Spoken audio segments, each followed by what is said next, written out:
Hey everyone, Andrew here, bringing you another video review. And today we're going to be doing another retro review, and that will be of Wolverine, issue number 1.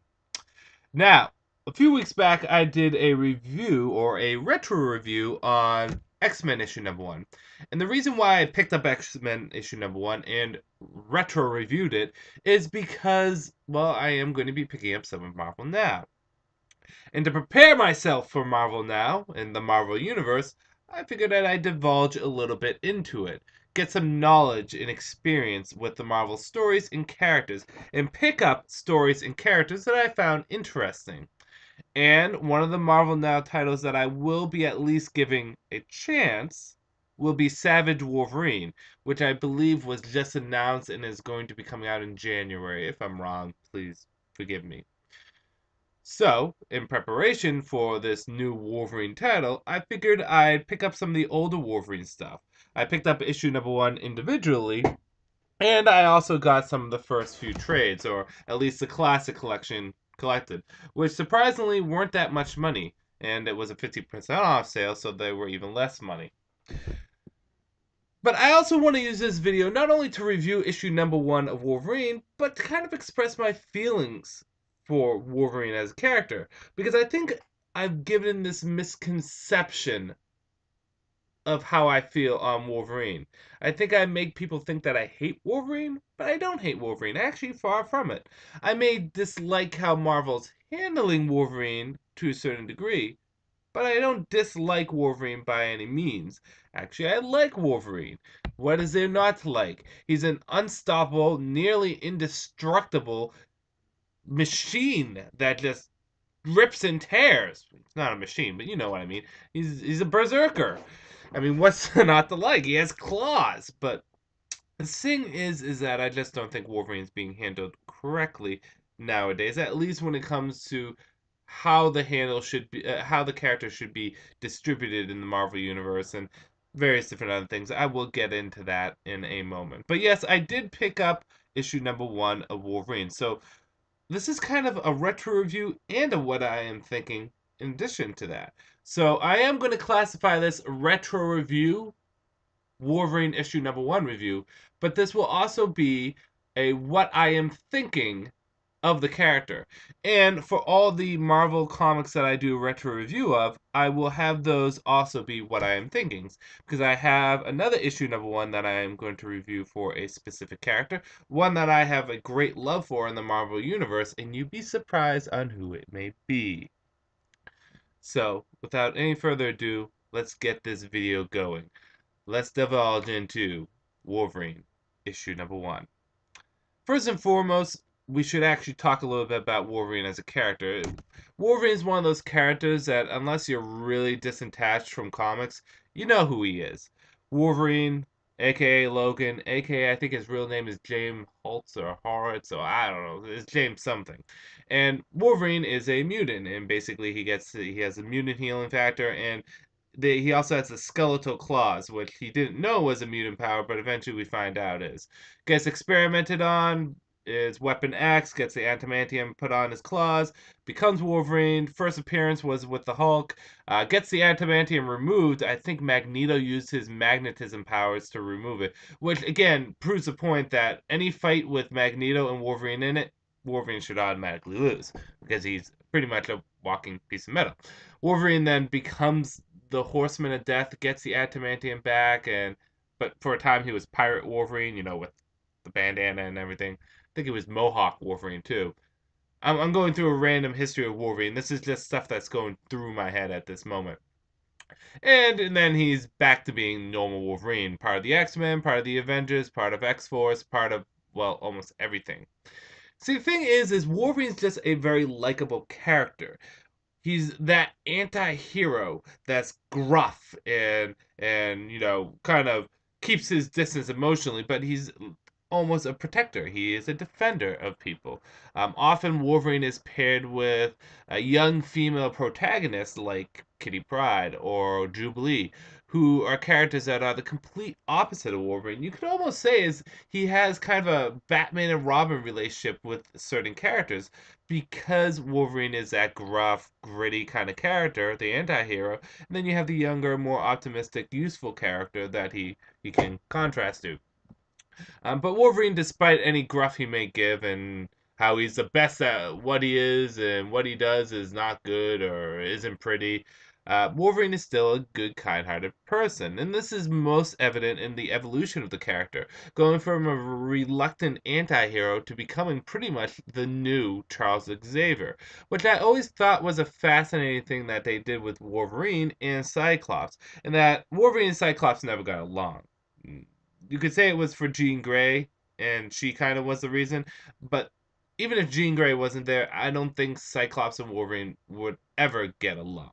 They're just two different, the id to ego or super ego, or it's just two different characters. And I always found it interesting that you see these two paths, and once Xavier's kind of removed from the picture, Wolverine goes in one path and makes the X-Men a school more in line of being like Professor Xavier, and then you see Cyclops kind of going in the path to making the X-Men more like a force, more like Magneto, and they kind of go off and they become the new Xavier and Magneto. Again, this is more or less from an outsider's perception and also what I've heard from various different people, but I've always found that to be an interesting character evolution for Wolverine in that he started off this very reluctant member of the X-Men. He really only joined the X-Men to for his own personal reasons, not to actually help out people, and now he's the head of the school. So I always thought the evolution of Wolverine as a character was interesting too. And going back to what makes Wolverine such a likable character is, I mean, he has a mutant healing factor, a indestructible skeleton, and he has freaking claws come out of his hands. What's there not to love? In addition to that, Wolverine typically has interesting, if not odd, costumes. My favorite Wolverine costume, and I'm kind of in the minority here, is the brown and yellow Wolverine costume. I always thought it a little bit sleeker. It kind of made him look a little bit more like a ninja in a way. But the thing is the only two things about Wolverine's costumes that I thought was funny, and a third thing too, is that I thought his boots were always kind of weird. The current costume has decent boots because they're not ridiculous. And the kind of the I don't know how to explain it. The weird mask he wears. I don't know why he wears it like that. It just looks weird. And I always find it funny Wolverine wears a costume. The general public knows who he is. They know he's Wolverine. They know he's Logan. He's not hiding his identity like Batman or Superman would. But he's like, hey, I'm gonna go out and accessorize with the Avengers. Let me put on my yellow and black mask. It just seems kind of silly because he doesn't need a costume. It's like Luke Cage. Luke Cage doesn't wear a costume. At least, as far as I know, he hasn't worn a costume in a while. He doesn't care if people know who he is. And the same should be said for Wolverine. I understand why the company does it because it's a flashy costume and people react well to flashy costumes. Is what is recognizable with the Wolverine. But I always thought, Wolverine in this instance where he's just regular, good old fashioned Wolverine with regular clothes on, well, kind of torn up, is what Wolverine should wear. But putting all that aside, I do like the Wolverine costumes. My favorite being the brown one, the current one being my second favorite, and then the original and the second costume, which were the yellow and black ones, and the one he had when he fought the Hulk, are more towards the end. I don't dislike those ones. I always just thought it was weird how he had shoulder pads and no other armor. And he's Wolverine. Why does he need shoulder pads? He has a freaking healing factor. Anyways, putting that aside, I do like Wolverine. The thing is I just don't like how he's been handled in recent years in that he's been kind of everywhere. Now, you probably are saying, well, Andrew, you really have no right to say that because, well, Batman is in like 5 titles, has 2 team-ups, and is in almost every other DC title. I agree. Batman is oversaturated too. However, here's the difference. There's 2 characters in comics that I feel as though you can throw at anything or put in anything, and it really doesn't matter. The characters will be popular. They will work. Those characters are Batman and Spider-Man. Batman and Spider-Man both respectively has had several different titles throughout the years.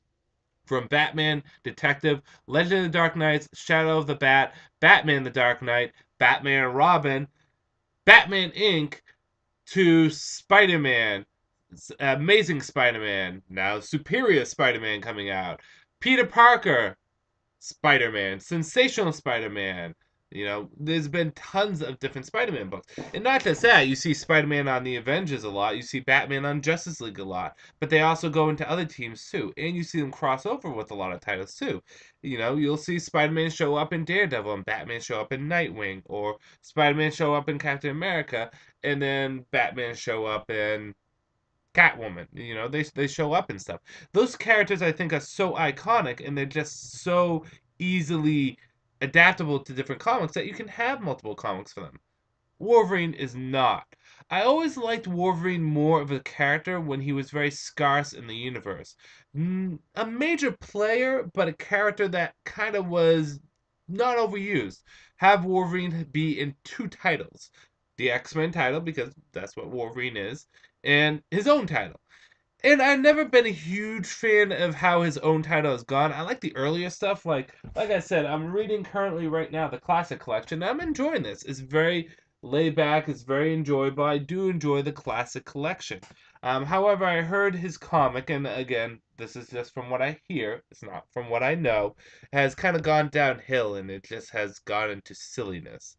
Whether or not that's the case, again, I don't know. I need to read that far, if I ever do read that far. I'm going to be very casual with some of my Wolverine reading. But the thing is I always thought Wolverine would be best just on the X-Men and just on his own. Doing his own comic and having his own thing. In addition to that, I always thought his comic kind of suffered from a weak supporting cast. So it would have been nice to have a little bit more of a supporting cast with him. They have him almost like a vagabond or a nomadic Ronin, walking around, going from place to place, which actually works with Wolverine because that's kind of his personality type. But a supporting cast would still be good because, I mean, you look at the Hulk, he's the same thing. He just kind of walks around and goes from place to place, at least in the early wars. But he had his supporting cast.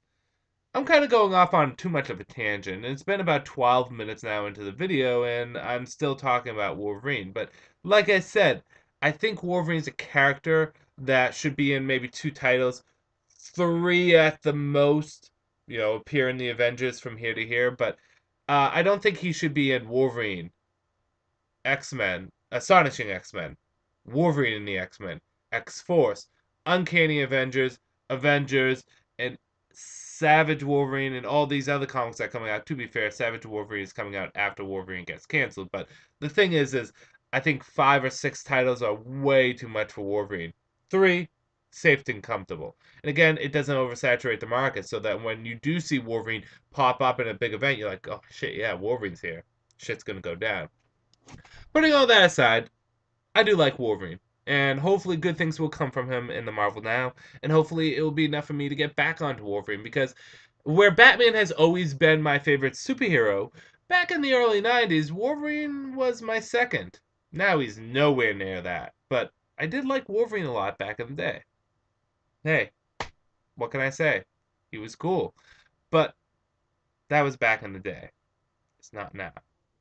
So without any further ado, let's actually jump into issue number 1 of Wolverine. Now, issue number 1 is part of the Sword Quest, although I could be wrong on that storyline title. Let me look it up, because I actually have the classic collection right here. Sword Quest. Hey, I was right. And it was written by Chris Claremont, who I know has done a lot for Marvel, but I'm just not familiar with him. So I'm going to have to do my research on him, because I think he's done a lot of X-Men stuff, so sorry if I don't have all the information. And basically, in this comic, Wolverine goes to a non-descriptive place where there's pirates, modern day pirates, abusing women and killing people, and Wolverine just basically goes up and rips and tears through all of them. While this is going on, there's a subtle story going on in the background, mainly dealing around this sword, which I believe is called the Miramasa Blade, but I could be wrong.